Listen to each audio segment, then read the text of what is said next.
નમસ્કાર દર્શક મિત્રો, આપ જોઈ રહ્યા છો ગુજરાત 20 ન્યૂઝ ધોળકાથી. અમારા પ્રતિનિધિ દ્વારા મોટી ખબર આવી રહી છે.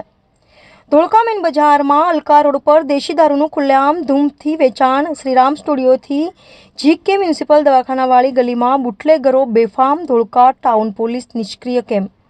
ધોળકા ખાતે મેન બજારમાં હાર્દ સમાન અલકા રોડ પર શ્રીરામ સ્ટુડિયોથી જીકે મ્યુનિસિપલ દવાખાનાવાળી ગલીમાં માથાભારે બુટલેગરો દ્વારા દેશી દારૂનું ખુલ્લેઆમ વેચાણ કરવામાં આવી રહ્યું છે.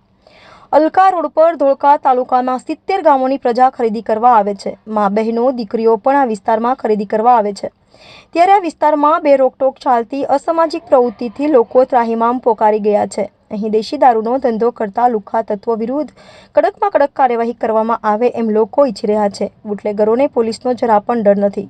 શું પોલીસ સાથે તેમનું સેટિંગ છે? શું તેઓ પોલીસને હપ્તા આપે છે? જેવા સવાલો ધોળકાની જાગૃત જનતાના મનમાં ઉઠી રહ્યા છે. લઠ્ઠાકાંડ સર્જાય તે પહેલા ધોળકા ટાઉન પોલીસ હરકતમાં આવશે ખરી? દર્શક મિત્રો, તમારી આસપાસ બની રહેલી અવનવી ઘટનાઓ વિશે જાણવા માટે ગુજરાત 20 ન્યૂઝને લાઇક કરો, શેર કરો, સબસ્ક્રાઇબ કરો અને બેલ આઇકન પ્રેસ કરો, જેથી આપને નોટિફિકેશન્સ મળતી રહે. ગુજરાત 20 ન્યૂઝ ધોળકા.